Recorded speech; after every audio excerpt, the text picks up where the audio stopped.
Chapter 61 Rudra को पता चल गया. Hi guys, this story is uploaded by Sam Pock Story.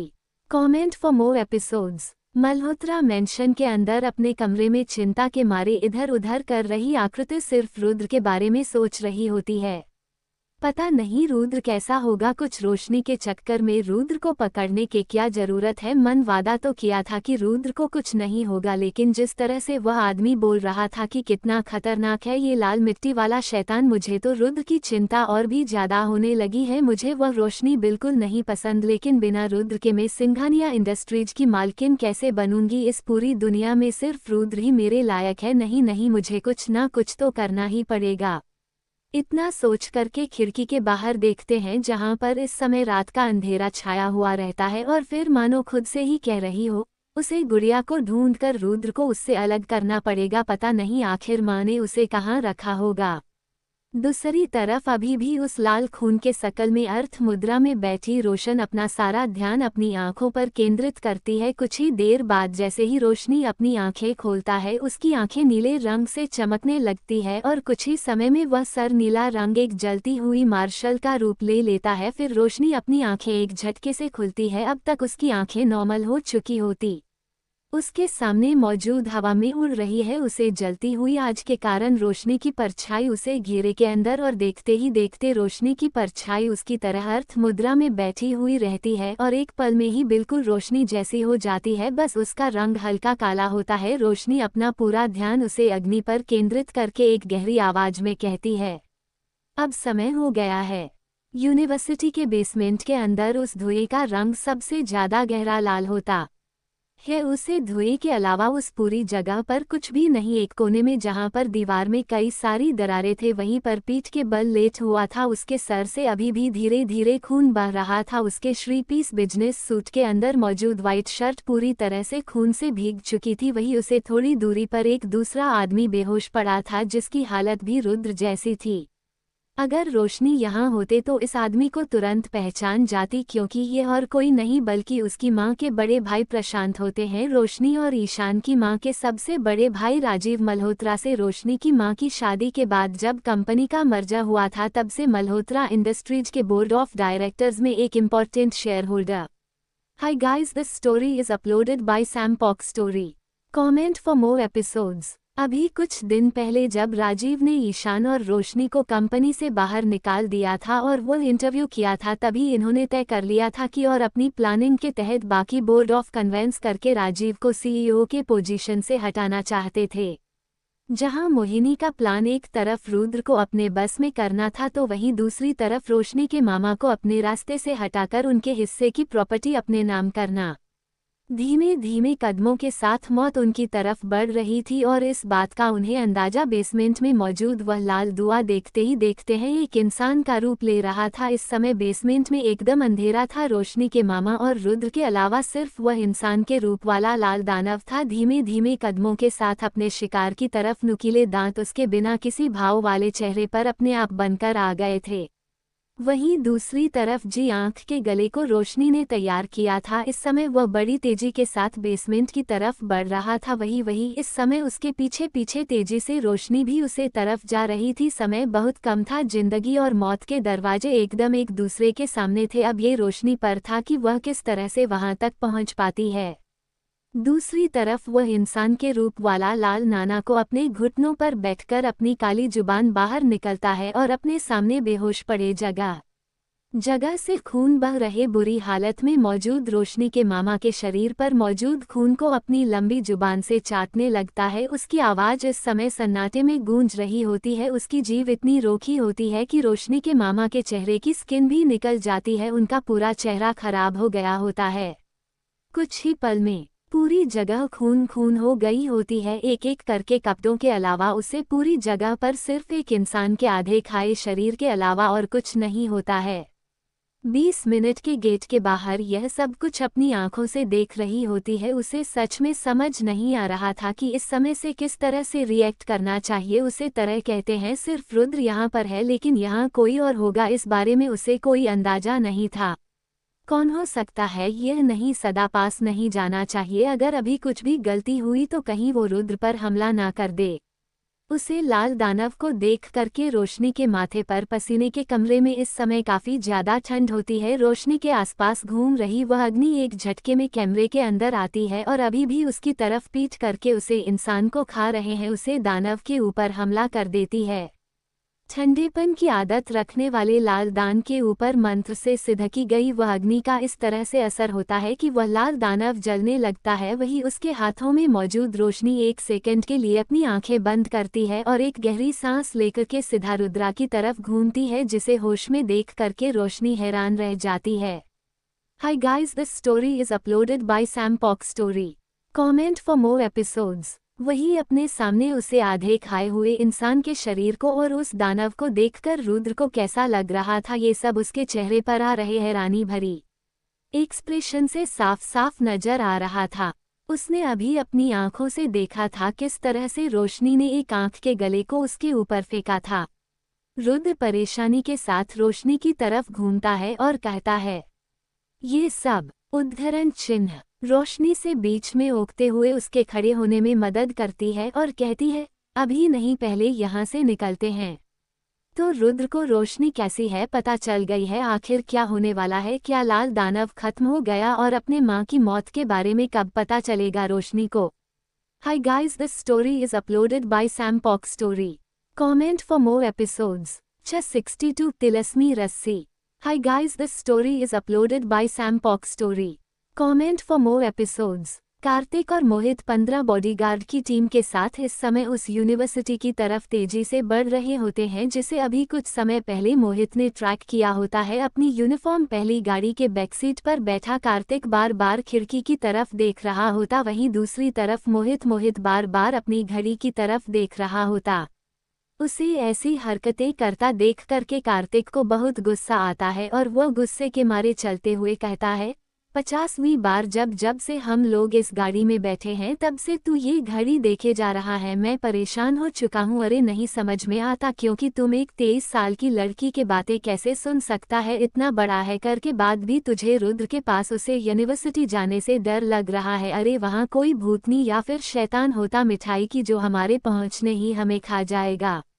उसकी बातें सुन मोहित घूम करके उसे देखा है। इस समस्या मन कर रहा होता है ना कि जाकर के कार्तिक, सच में अगर इसमें मार्शल आर्ट की इतनी अच्छी ट्रेनिंग नहीं होती और इतना अच्छा फाइटर नहीं होता ना तो मैं इसे कब का मार देता। मतलब अभी हम लोग पहुंचे नहीं और इस मनहूस ने मनहूसियत फैलाने भी शुरू कर दी। पता नहीं कौन सी क्रांतिकारी की भूतनी जी वहां इंतजार कर रही होगी जिसको लेकर के मेरी पूर्वजों की अम्मा को भी टेंशन है।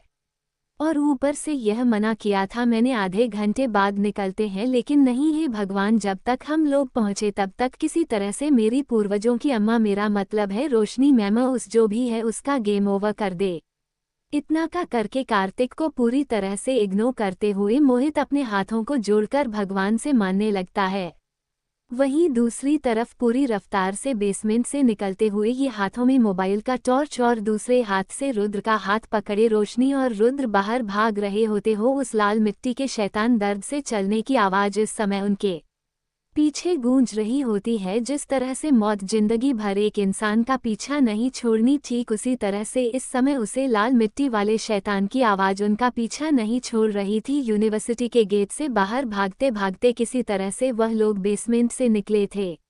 वही रुद्र जिसके लिए ये सब कुछ बिल्कुल नया था, वह भी खुद को काबू में रखकर सिर्फ इस समय जगह से बाहर निकालने की कोशिश। लेकिन क्या यह इतना आसान था? ये चीज़ तो रोशनी को भी नहीं पता थे। लाल मिट्टी के शैतान की सबसे खास ताकत रही होती है कि एक बार जैसे वो पकड़ लेता है फिर उसे उनके बंधन के टूटने तक नहीं छोड़ता और जिस जगह पर रहता है वो जगह इसकी शिकार के लिए मौत की गुफा होती है, जिसके अंदर तो आ जाता है पर बाहर निकलना बहुत मुश्किल होता है। और इसी अनचाहे मुसीबत का सामना रुद्र और रोशनी करते हैं जब वो लाल कोर, जो पहले तो उसे अग्नि गोले की चमक और तप की वजह से दूर था, अब राशन का रूप ले लेता है और वह रसिया बेड़िया बनकर रुद्र के पैरों में जाकर बंद हो जाती है। दूध के पैरों में और हाथों में वो रस्सी बंधे होने कारण अचानक से जमीन पर गिर जाता है। रोशनी, जिसने रुद्र का हाथ कसकर पकड़ हुआ था, वह भी बड़ी मुश्किल से खुद को संभाल पाती है। अभी कुछ घंटे पहले रूम का जो एक्सीडेंट हुआ था उसकी चोट अभी भर भी नहीं होते हैं कि उसे और चोट लग जाती है। वो रस्सी रुद्रा के हाथों और पैरों की स्किन तक जला रही होती है। रुद्रा, ठीक तो हो ना तुम? प्लीज खुद को संभालो, हमें यहाँ से बाहर निकलना होगा। तुम्हें अपनी आत्मा बल पर भरोसा करके इन राशियों से छूटना होगा। हाय guys, this story is uploaded by Sam Pok story.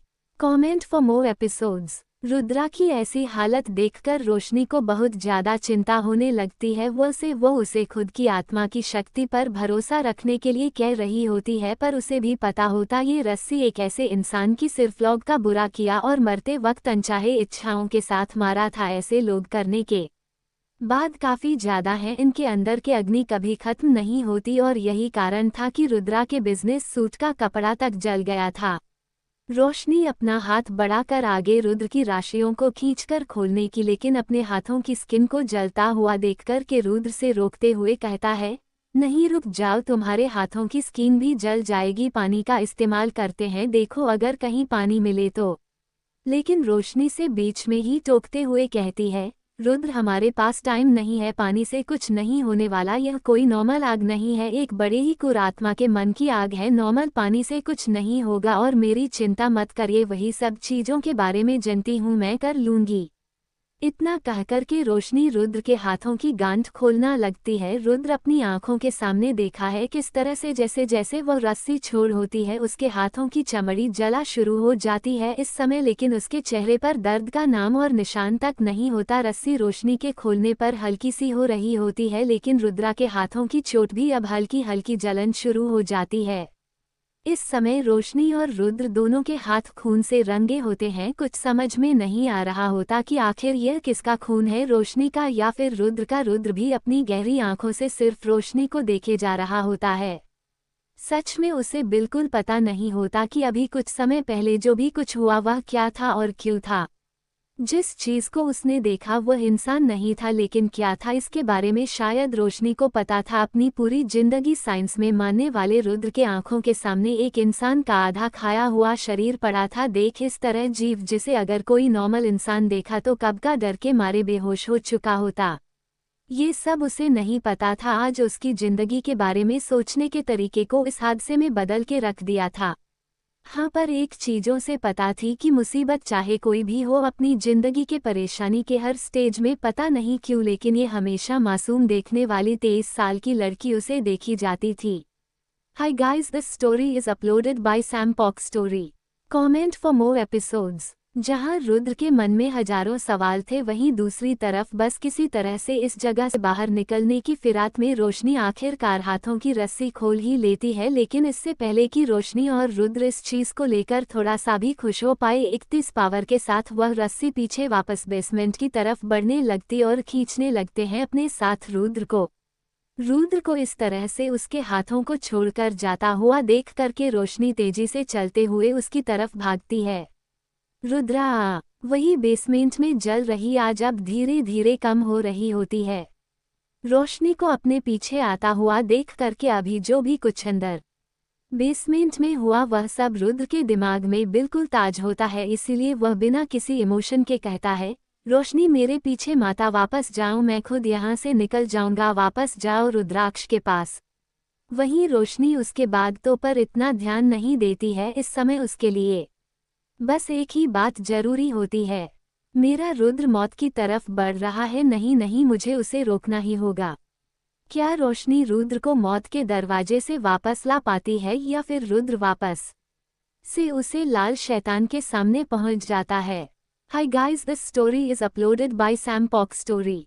Comment for more episodes. 63 300 साल पुरानी भूतनी है पत्नी। Hi guys, this story is uploaded by Sam Pok story.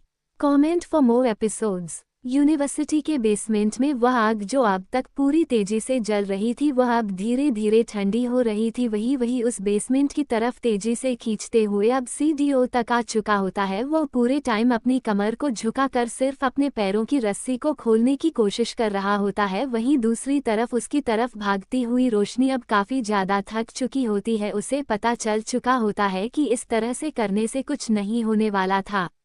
एक कोने में रख करके वह अपने अंगूठी को ध्यान से, वैसे तो उसे अभी उसे चीज का इस्तेमाल नहीं करना था क्योंकि उसका शरीर अभी भी पूरी तरह से उग्र नहीं था। उसने अभी कुछ ही समय पहले तो अपने बेटे को जन्म दिया था और एक एक करके उसके साथ कुछ ना कुछ होते गया, लेकिन अब और कोई रास्ता नहीं बचा। चाहे जो भी हो जाए, मुझे किसी भी कीमत पर शुद्ध को वहां से निकलना ही होगा। दूसरी तरफ बेसमेंट की सीढ़ियों को पकड़े हुए रुद्र बड़ी मुश्किल से खुद को रोक पा रहा था। उसके हाथों की चोट अब और भी ज्यादा गहरी हो गई होती है। धीरे धीरे करके खून रीस रहा होता है। हाथ पैर और सर की चोट अब और भी ज्यादा गहरी हो गई होती है। खुद को किसी तरह से सीधी अपनी पूरी ताकत का इस्तेमाल करके रुद्र अपने पैर ऊपर खींचता है और एक हाथ से बाउंड्री का एक कोना और दूसरे हाथ से उन राशियों को खोलने की कोशिश कर रहा होता है। बार बार सीढ़ियों के तरफ देखते हो वह देख रहा होता है। अच्छा है रोशनी मेरे पीछे नहीं आ रही, मुझे इसे तोड़ना ही होगा। पिछले 3 साल से उसे अकेले छोड़ने के बाद मैं अब उसे और अकेले नहीं छोड़ूंगा, मैं यहाँ से निकाल कर रहूंगा। ये रुद्र का खुद पर विश्वास होता है या फिर कुछ और, ये तो नहीं पता, लेकिन जिस तरह से रोशनी ने कहा था अपनी आत्मा बल पर भरोसा करो, और इसी वजह से रुद्रा उसे रस्सी को तोड़ने में कामयाब हो जाता है। रस्सी तोड़ने के बाद रुद्र अपने पैरों को देखता है जो कि बुरी तरह से कट चुके होते हैं। इस समय पूरा एरिया काफी ज्यादा शांत होता है। 2-4 लंबी गहरी सांस लेने के बाद रुद्र रेलिंग को पकड़कर उठने की कोशिश करता है। जैसे ही वह खड़े होकर के पीछे घूमता है, एक डरावनी आवाज से सुनाई देती है, तुम मेरे हो। बस इसके बाद बिल्कुल किसी वैक्यूम की तरह तेज हवाएं रुद्र को खींचने लगते हैं। रेलिंग पर अपनी पकड़ को मजबूत करके रुद्रा हल्का सा, वह अजीब सा शैतान जैसा जीव जिसे उसने पहले देखा था, इस समय वह इस आग में जल रहा होता है जिसे रोशनी ने उसकी तरफ फेंका था। इस समय वह काफी ज्यादा डरावना दिख रहा होता है। किसी को नहीं पता कि जो लाल लाल चीज उसके मुंह से टपक रही वह उसे इंसान का खून होता है जिसे उसने कुछ समय पहले खाया होता है या फिर कुछ और। Hi guys, this story is uploaded by Sam Pock Story. Comment for more episodes. Rudra को अपनी ताकत से खींचते हुए इस समय इतनी तेज हवा का झोंका बेसमेंट से होते हुए सीधा नीचे जाने लगती है। जिस रेलिंग को पकड़ करके रुद्र खड़ा होता है वह रेलिंग भी टूट करके सीधा नीचे जाने लगती है। सीढ़ियों पर गिरकर घूमते हुए रुद्र सीधा बेसमेंट के नीचे पहुंच जाता है। बड़ी मुश्किल से हिम्मत करके अपना सर उठा करके जब रुद्र अपने सामने देखता है, उसके सामने नुकीले दांत और एक लंबी जबान होती है।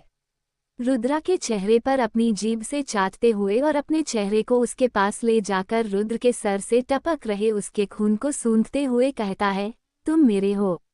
रुद्रा अब तक दिल से नहीं हारा था, लेकिन उसके अंदर इतनी हिम्मत नहीं थी कि वो उठकर वापस भाग सके। क्या यह अंत है? लेकिन फिर एक आवाज उसे पूरी शांति को तोड़ते हुए रुद्र के कानों तक जाती है, नहीं, वह मेरा है। रुद्र अपने सर को पीछे घूमकर जब देखता है तो हैरान रह जाता है। एक अजीब सी चाबुक जैसी चीज जो कि इस समय हवा में लहरा रही होती है, ऊपर से एक मोटी रस्सी की तरह और नीचे से एक पंजे जैसी नुकीले किलो के साथ लगी, वह काफी डरावना हथियार होता है। ऊपर से 2 बड़ी बड़ी आंखें, छोटा सा मुंह और गोरे रंग, छोटे से चेहरे के साथ 5 फुट 6 इंच की हाइट वाली रोशनी के हाथों में बहुत अजीब लग रहा होता है। रोशनी के चेहरे पर इस समय गुस्सा साफ साफ झलक रहा होता है। अपने हाथों में मौजूद उस जादुई चाबुक के साथ वह गुस्से से कहती है, वह मेरा रुद्रा है, तुम्हारा नहीं। और फिर अपने चाबुक को घुमा करके निशाना लगाते उसे लाल दानव के सर को पकड़ करके उसे रुद्र से दूर करते हुए दूसरी तरफ खींचती है और फिर उस रस्सी को हवा में फेंकते हुए सीधा रुद्र की तरफ भागती है। रुद्र पूरे टाइम खाली रोशनी को देख रहा होता है। एक छोटी सी छिपकली से डरने वाली रोशनी इतने बड़े दानव को पकड़कर खींच कर फेंक रही होती है, और उससे भी ज्यादा हैरानी तो उसे तब होती है जब रोशनी के छोड़ने के बाद भी वह रस्सी ढीले नहीं पड़ती बल्कि और टाइट हो जाती है। इसी बीच रोशनी रुद्र के पास जाती है और उसे उस जगह से उठाते हुए कहती है, रुद्रा उठे, चलिए हम यहाँ से निकलना होगा, हमारे पास ज्यादा समय नहीं है।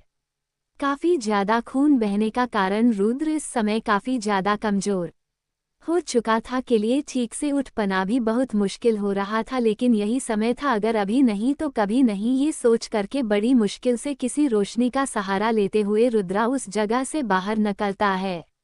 एक एक कदम पहाड़ बराबर होकर भी किसी तरह से वह दोनों यूनिवर्सिटी के गेट से तो बाहर आ जाते हैं, लेकिन फिर अपने सामने का नज़ारा देखकर रुद्र दंग रह जाता है। और फिर परेशानी से रोशनी की तरफ देखने लगता है। ये सब उसके सामने एक खून से भरे घेरे के अंदर ब्लैक रंग की परछाई बैठी होती है जो देखने से रोशनी की लग रही होती है। इसी के साथ पूरी यूनिवर्सिटी के चारों तरफ एक सफ़ेद रंग की धुंध छाई हुई रहती है जो कि आसपास मौजूद उसे लाल रंग की धुंध को अपने अंदर समा रही होती है। रोशनी को समझ नहीं आता कि अब उसे आखिर करना क्या चाहिए। हे भगवान, उसे राक्षस से निपटना तो पहले ही मुश्किल था और अब रुद्र सिंघानिया के सवालों के जवाब देने पड़ेंगे। कैसे बताऊंगी कि 300 साल पुरानी भूतनी है तुम्हारी पत्नी। Hi guys, this story is uploaded by Sam Pok story. Comment for more episodes. 64 Roshni कहाँ है। Hi guys, this story is uploaded by Sam Pok story. Comment for more episodes. Roshni और रुद्रा इस समय एक दूसरे को देख रहे होते हैं। जहां रुद्र की आंखों में हजारों सवाल होते हैं, वहीं रोशनी उन सवालों के जवाबों के बारे में सोच सोच कर परेशान हो रही होती है। रोशनी अपना मुंह खोलकर इससे पहले कि रुद्रा को कोई जवाब दे पाती, अचानक से जमीन पहले धीरे धीरे लेकिन फिर काफी तेज आवाज के साथ जमीन पूरी तेजी के साथ हिलने लगते हैं। रोशनी लड़खड़ाने लगती है लेकिन इसी बीच वह रुद्र को कसकर पकड़ लेती है। उसके हाथ रुद्र के बाजू को पकड़कर उसे खड़ा करने की कोशिश कर रहे होते हैं। वहीं रुद्र, जिसके पैरों में काफी ज्यादा चोट लगी थी, इतनी ज्यादा कि उसके हैंडमेड सूट की पेंट और लेदर शूज बुरी तरह से फट चुके थे और उसके गांव में से खून टपक रहा था। जमीन हिलने के कारण उसके कदम अपने आप लड़खड़ाने लगते हैं। वही वो यूनिवर्सिटी जिसके अंदर इस समय लाल मिट्टी का शैतान और रोशनी की वीप होती है, वो पूरी यूनिवर्सिटी एक झटके में तहस नहस हो जाती है। इतनी बड़ी बिल्डिंग अचानक से गिरने के कारण जमीन में दरार आ जाती, वो दरार बिल्कुल किसी तिरछी लाइन की तरह उसे खून के घेरे की तरफ भरने लगती है जिसमें इस समय रोशनी ने अपनी परछाई को ड्रॉप करके रखा होता है। ये सब देख करके रोशनी की आंखें बड़ी बड़ी हो जाती है, उसके माथे पर पसीना आ जाता है। चिंता के मारे उसके हाथ कांपने लगते हैं। उसकी कंपन को महसूस करके रुद्रा परेशानी से उसकी तरफ देखने लगता है। रुद्रा की नज़रों को खुद पर महसूस करके रोशनी अपनी परछाई वाली खून के तंत्र की तरफ देखने लगती है जिसमें धीरे धीरे दरार पड़ रही होती है। इस समय जब रुद्र देख नहीं रहा होता तब उसकी आंखें पूरी तरह से काली पड़ जाती है, बिल्कुल जैसे किसी एक रे विजन की तरह। इस समय उन खंडहरों में क्या हो रहा था, ये सारी चीज रोशनी अपनी तिलस्मी रस्सी की शक्तियों के सहारे देख सकती थी। खंडहरों के पीछे पे कभी भी और तिलस्मी रस्सी ने उसे लाल शैतान को कसकर पकड़ हुआ रहता है। अपने हाथों के सहारे आसपास की टूटी दीवार पर मार मार के वह छूटने की कोशिश कर रहा होता है। रोशनी के आंखें फिर से बिल्कुल पहले की तरह हो जाती है। वह घूम करके रुद्र को खड़ा करते हुए कहती है, हमें यहाँ से निकलना होगा रुद्र, हमारे पास ज्यादा समय नहीं है। इस समय किसी भी वक्त वह शैतान तुम्हें लेने के लिए आ जाएगा। चलिए उठिए, कोशिश करिए।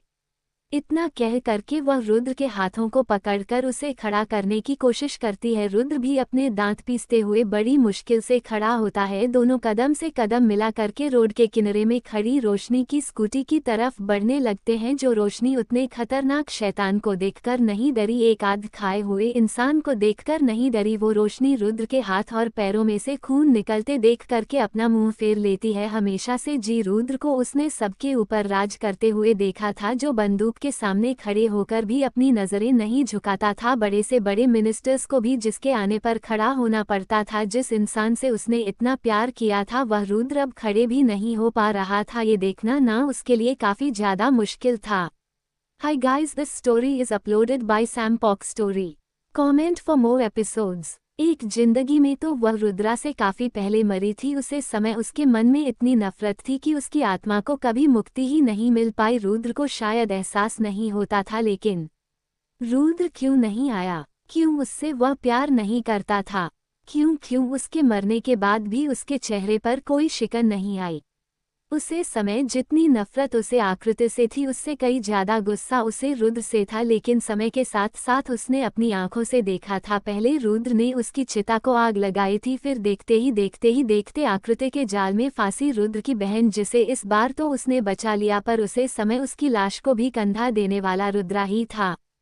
फिर अपने दादाजी, छोटे भाई, वीर, बड़े भाई, एक एक करके अपने परिवार के सभी लोगों को तब तक 40 साल तक के हो चुके रुद्रा ने कंधा दे दिया था। एक इंसान के लिए कितना मुश्किल होता ये सब। रुद्र के चेहरे पर कोई अफसोस नहीं देखा था अपने बेस्ट फ्रेंड कार्तिक को कार एक्सीडेंट में खोने के बाद मोहित के मरने के बाद भी रुद्रा के चेहरे पर कोई अफसोस कोई भाव नहीं थे। कभी कभार तो उसे ईशान की बात सही लगती थी कि रुद्र पत्थर की मूर्ति ही है और उसका दिल नहीं बर्फ का टुकड़ा है जिस किसी के जीने या फिर मरने से फर्क नहीं पड़ता। लेकिन की गलत था, देखा था उसने रुद्र को रोते हुए।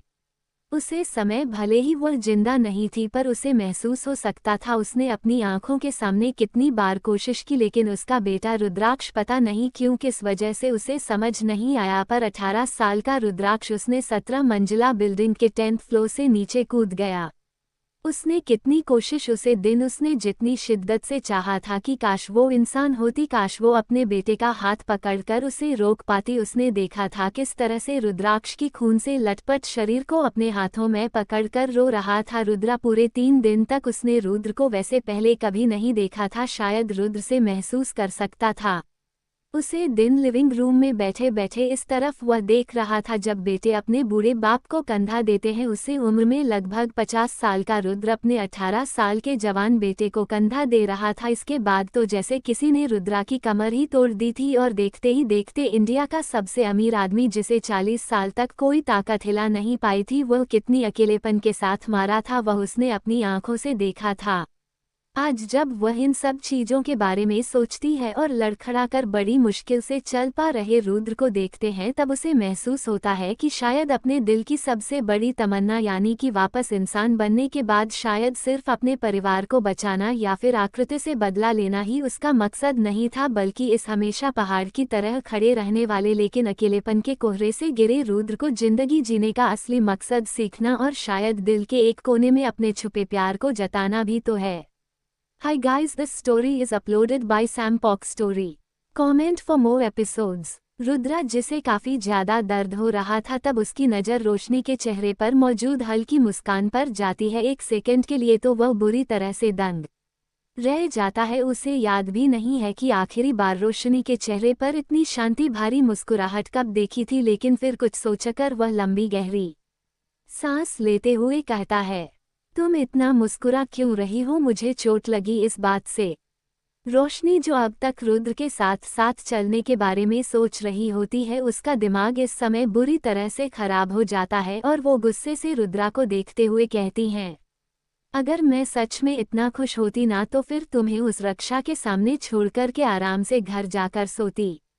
और फिर गुस्से से रुद्र को स्कूटर पर धक्का देते हुए खुद उसे चलाने के लिए बैठ जाती है।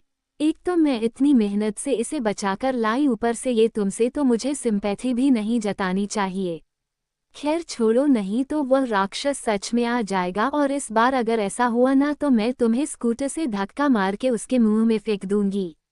उसकी बातें सुन सुन के रुद्र अपनी आंखें बंद करके उसकी पीछे टेक लगाकर बैठ जाता है।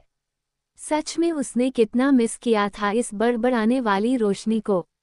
थोड़ी देर बाद दोपहर के 3 बजे रुद्र को होश आता है। इस समय अपनी आंखें खोलते ही वो तुरंत इधर उधर देखता है तो खुद को उसे फ्लैट में पता है जिसे उसने रिनोवेट करवाया था। रोशनी के बगल में रहने के लिए उसके चोट पर पट्टी लगा दी गई होती है, उसके कपड़े बदले हुए होते हैं। लेकिन सवाल ये होता है, क्या फिर रोशनी कहाँ है? Hi guys, this story is uploaded by Sam Pock Story. Comment for more episodes. Chess 65 रोशनी में Malhotra mention. Hi guys, this story is uploaded by Sam Pock Story. Comment for more episodes. इस समय रुद्राक्ष को अपने हाथों में लिए ईशान कमरे के अंदर बेड पर पीठ टिककर बैठे रुद्रा को देख रहा होता है, जो कि गुस्से भरी नजरों से अपने सामने खड़े कार्तिक और मोहित को घूर रहा होता है और फिर अपने गोद में मौजूद अपने भांजे को देखते हुए कहता है, देख रहे हो तुम्हारे आपके कर्मों का फल अब उसे मिल रहा है। आज तक न जाने कितने ही लोगों को बेचारे ने पिता है कॉलेज के अंदर नेशनल ताइक्वांडो चैंपियन होने का कितना गलत फायदा उठाया था इस इंसान ने। आज देखो किसी ने इसे भी पीट दिया। ऑरेंज में इसके टूट जाने के बाद तुम्हारी माँ ने इसे बचाने का काम किया, इसीलिए बड़े होकर के अपने बाप जैसा नहीं माँ जैसा बना। वैसे अगर तू अपने मामा जैसा बन जाएगा तो भी बहुत अच्छी बात है।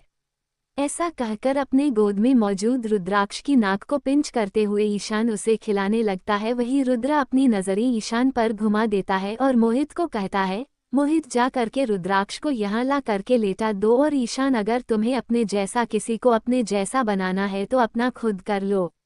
रुद्रा की बातों को सुन करके ईशान को बहुत ज्यादा गुस्सा आता है। वह बेड के सामने खड़े होकर के रुद्र को उंगली दिखाते हुए कहता है, आखिर तुम खुद को समझते क्या हो? मेरी बहन नहीं होती ना तो इससे कहीं ज्यादा टूटे होते। तुम पता है कितने भरी हो, बीच रास्ते में ही बेहोश हो गए और तुम्हारे ये दो अंटा-पटा इतनी जल्दी पहुंचे कि तुम्हारी मलहम पट्टी हो गई थी। फिर भी ये दोनों गाड़ी में ही घूम रहे थे, इसीलिए तुम्हें हम दोनों भाई बहनों का एहसानमंद होना चाहिए। और मैं ना मेरे भांजे को पत्थर की मूर्ति नहीं बनने दूंगा। You emotionless uncle.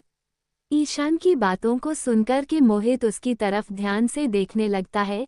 यह आदमी कभी नहीं सुधरने वाला। ये तो एकदम भूल ही जाता है कि अगर रुद्र मेरी पूर्वजों की अम्मा से 8 साल बड़ा है तो ये भी तो उसे 8 ही साल बड़ा है ना। दूसरों का अंकल बोल कैसे लेता है, पता नहीं इस पर लगाम लगाने वाली कहाँ है और कब आएगी। लेकिन फिर भी रुद्र की बात मानते हुए उसकी तरफ लाल आंखों से देख रहे ईशान के पास जाकर बड़ी मुश्किल से रुद्राक्ष को अपने हाथों में लेकर वह जाकर के सीधा रुद्र के पास लेट देता है, क्योंकि उसे पूरा यकीन था ईशान रुद्र के पास जाकर उसके बेटे को ले जाने की हिम्मत तो कभी नहीं करेगा। जैसे भी वह तो आती ही होगी। और जैसा कि मोहित ने सोचा था, मीरा अपने हाथ में ट्रे लेकर कमरे के अंदर आती है। उसे अंदर आता देख करके सब लोग शांत हो जाते हैं। उसे अंदर आता हुआ देखकर सब लोग शांत हो जाते हैं। मोहित कार्तिक के पास चला जाता है और रुद्र रुद्राक्ष के बालों में अपने हाथ घामता है। वहीं दूसरी तरफ ईशान को टेंशन होने लगती है और उसका हाथ पकड़ते हुए उसे वहीं पास में रखे चेयर पर लगभग धक्का मारते हुए कहती है, ठीक है बस बहुत हो गया, बहुत लड़ लिया तुमने, अब चलो सब लोग खाना खा लो। और अगर तुमने अब एक भी शब्द बोलने के लिए अपना मुंह खोल तो फिर मुझसे बुरा इस पूरे घर में कोई नहीं होने वाला है। और हाँ रुद्रा, तुम आराम करो क्योंकि मेरी नंद अगले 2 घंटे तक वापस नहीं आने वाली। उसे कुछ काम है और उसने मुझसे कहा है कि तुम्हें और ईशान को एक ही कमरे में एक रखूंगा कि तुम बोर ना हो। मीरा की बातें सुनकर के रुद्र एक नज़र उसे गुस्से से घूर रहे ईशान पर डालता है और फिर खिड़की के बाहर देखते हुए एक गहरी सांस लेकर सोचने लगता है, ये लड़की पता नहीं किस जन्म का बदला ले रही है और अब कहाँ चली गई। दूसरी तरफ मल्होत्रा मेंशन के बाहर उसके पिछले दरवाजे के सामने खड़ी रोशनी उसे घर को बड़े ध्यान से देख रही, जहां वह पैदा हुई, जहां पर बड़ी हुई, जहां पर उसकी मां की, उसके भाई की सबकी यादें हैं, जहां पर उसकी मां ने अपनी आखिरी सांस ली, जो एक के बाद एक उसकी जिंदगी के सबसे बुरे समय की गवाही देने लग गया। और अब ये घर, इस घर में रहने वाले लोग सब उसके लिए बेगाने हो गए थे। हाय guys, this story is uploaded by Sam Pok story. Comment for more episodes. मुझे जानना होगा आखिर मोहिनी ने वो गुड़िया छुपाई कहाँ पर है।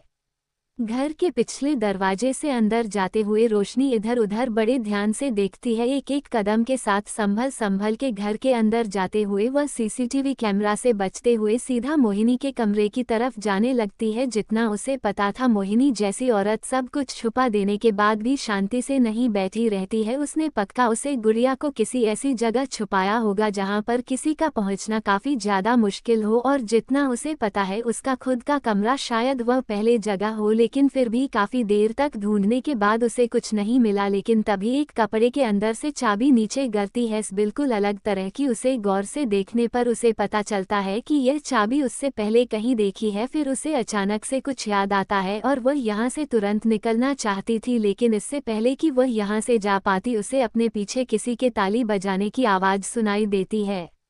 वो क्या बात है, तो बेटी माँ से ज्यादा होशियार है, लेकिन तुम्हारी रगों में दौड़ तो उसी बेवकूफ का खून रहा है ना, इसलिए तो इतनी आसानी से यहाँ पर तुम आ गई। मुझे पता है तुम्हें जोरदार झटका तो लगा ही होगा। मेरी प्यारी बेटी घर के अंदर छुप कर आते हैं, और जितना मुझे पता है ना तो तुम मल्होत्रा फैमिली का हिस्सा हो। रब्बा, इस घर में रहती हो, कारण क्या है तुम्हारे आने का।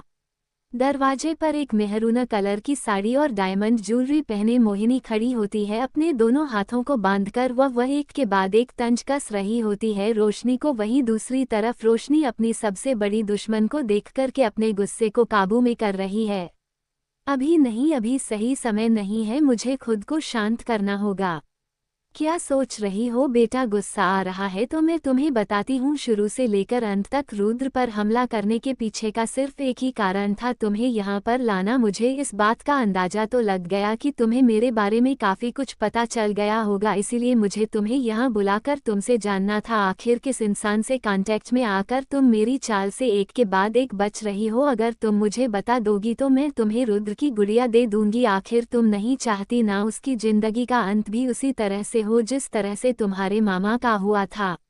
मोहिनी की बातें सुनकर रोशनी उसकी तरफ बड़े ध्यान से देखने लगती। उसे समझ नहीं आ रहा आखिर वह कहना क्या चाहती हैं। तो आखिर रोशनी आगे क्या करने वाली है। Hi guys, this story is uploaded by Sam Pok story. Comment for more episodes. 66 रोशनी पर मोहिनी का जानलेवा हमला। हाय guys, this story is uploaded by Sam Pok story.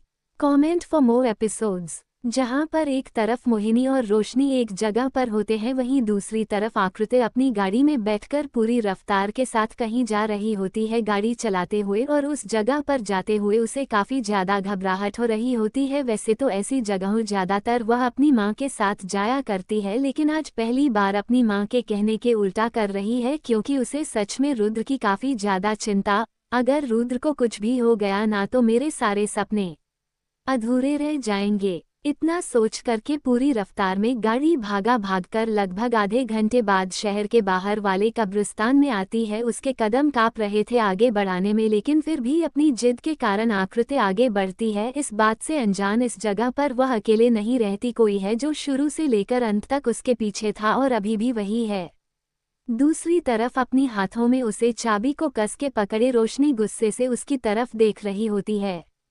Mohini की बातों को ठीक से समझने की कोशिश कर रही रोशनी अचानक से कुछ सोच करके हैरानी के साथ मोहिनी को देखने वह सच में चाहती थी कि आप भी अभी उसने जो सोचा है वो बिल्कुल गलत हो। एक और इंसान को वो इस तरह से कैसे, लेकिन जैसे उसने सोचा था वैसा बिल्कुल नहीं हुआ। उसके चेहरे पर टेंशन देखकर मोहिनी हंसते हुए कहती है, हाँ, जैसा मैंने सोचा था तुम तो उससे कई गुना ज्यादा चालाक निकली रोशनी। अगर तुम्हारी माँ तुम्हारे जैसी आधी भी चालाक होती ना तो भी शायद आज जिंदा खड़ी होती, लेकिन फिर ऐसा हुआ तो नहीं। वैसे तुम ही तुम्हारे मामा का पूरा शरीर मिला। मोहिनी की बातें सुनकर रोशनी को अचानक से बीती रात का वह मंजर याद आ जाता है जब उसने उस आदमी को देखा था। उसे आदमी की जैसी हालत थी और उसके बाद वह अपने मामा के असली चेहरे को याद करने की कोशिश कर रही थी, लेकिन सिर्फ एक आदमी के अलावा जो कि बचपन में उसे और उसके भाई को खिलाया करता था। उसे और कुछ याद नहीं आ रहा था। 300 साल कितना बड़ा समय होता है। इतना समय हो गया था उसे अपने नानी की फैमिली में किसी को देखे हुए, और इतना ही समय हुआ था उसे अपनी माँ को देखे हुए। सोचा भी नहीं था कि उसके मामा की मौत इस तरह से होगी। उसकी आंखें आंसुओं से धुंधली हो गई थी। सच में कितने अलग होते हैं ना इंसान। किसी की छोटी सी याद भी काफी होती है, उनके मरने के बाद उनके लिए आंसू बहाने का कारण बन जाती है। कोई उनके साथ 2 पल अच्छे से रह ले तो उसे सारी जिंदगी याद रख लेते हैं। उसे इस तरह से देख कर के मोहिनी के चेहरे की मुस्कान और बड़ी हो जाती है और वह कहती है, अच्छा अब अगर तुम्हें दुख मानना है तो मेरे घर से बाहर निकल। मानो आज रात तक का समय है तुम्हारे पास, मुझे बता दो, वरना एक बार फिर से अगर आधी रात हो गई तो रुद्र को तो कोई नहीं बचा सकता। उसकी बात सुनकर के अपनी आंखों के किनारों से आंसू पूछते हुए रोशनी अपनी गहरी काली आंखों से घर कर देखती है और एक एक कदम उसकी तरफ लेने लगती है। इस समय उसकी आंखें बिल्कुल काली होती है। उसे इस तरह से देख करके मोहिनी थोड़ा घबरा जाती है। यह क्या है, तुम्हें हुआ क्या है, ये तुम्हें हुआ क्या है, मैंने कहा मेरे पास बतो। 11 हाय guys, this story is uploaded by Sam Pok story. Comment for more episodes. लेकिन रोशनी मानव से कुछ भी सुनाई नहीं दे रहा था। धीरे धीरे उसकी आंखों का वह सफेद हिस्सा अब लाल हो गया हो, जैसे उनमें खून उतर आया हो। उसे इस तरह से देख कर के मोहिनी काफी ज्यादा डर गई थी। रोशनी मोहिनी के पास आती है और उसे अपने पास आता देख करके मोहिनी तुरंत कमरे से बाहर भागने लगती है, लेकिन जिस रोशनी को वह अपने पीछे छोड़कर आगे भाग रही थी, बिल्कुल किसी साई की तरह अचानक से उसे बिल्कुल अपने सामने पाती है। इस समय अपनी घबराहट को उसे छुपाने के लिए वो गुस्से से उसकी तरफ देख रही होती है। मुझे नहीं पता तुझे क्या हो गया है, लेकिन तू मुझे कुछ भी नहीं कर सकती। भूल मत, रुद्र की जान की चाबी अभी भी मेरे हाथों में है, और जिन छोटे मोटे टोटकों से तो मुझे डरने की कोशिश कर रही है ना, उनका कोई ऐसा नहीं होने वाला, क्योंकि मैं मोहिनी हूँ। मोहिनी, इस घर में रहकर इस घर की जड़ को मैं हिला दिया था, तो तुम तो मेरे सामने अभी बच्ची ही है। उसकी बातें सुनकर के रोशनी उसकी तरफ देखती है और अपने हाथों में मौजूद चाबी को ऊपर दिखाते हुए कहती हैं, तुम्हें कैसे पता कि मैं रुद्र के लिए यहाँ पर आई हूँ? मैं तो यहाँ तुम्हारे उस रस के ताले की चाबी तो मेरे हाथों में है, जिसे तुम इतने समय से छुपाने की कोशिश कर रही हो। देखने आई हूँ कि आखिर वह क्या है। इतना सुनते ही मोहिनी छटपटाना लगती है और उसके हाथों में उसे चाबी को देखकर दंग रह जाती है, और अपने हाथ आगे बढ़ा करके रोशनी के हाथों से उस चाबी को छीनने की कोशिश करती है और कहती है, वापस तो इसे मुझे, मैंने कहा मुझे वापस करो। उसकी झड़प में वही साइड में रखे शोपीस को उठा करके उसे रोशनी को मारने की कोशिश करती है। एक जोरदार आवाज के साथ वह कांच का शोपीस रोशनी के सर पर टूट जाता है। एक साथ सर पर से 2-3 जगह से खून बहने लगता है। रोशनी के घने भूरे बाल पूरी तरह से उसी के खून से भीग जाते हैं। उसकी काली गहरी आंखों से एक एक बूंद करके खून टपक रहा होता है। रोशनी का पूरा चेहरा खून से भीग चुका होता है। अपने हाथों को उठा करके अपने चेहरे पर बैठे खून को रोशनी छूकर उसे देखती है। वही उसकी ऐसी हालत देख करके मोहिनी तिरछी हंसी के साथ कहती है, क्योंकि अब तुम मेरे हाथ से बाहर जा रही हो, तो फिर तुम्हारी कहानी मुझे यहीं पर खत्म करनी पड़ेगी। हाय guys, this story is uploaded by Sam Pok story.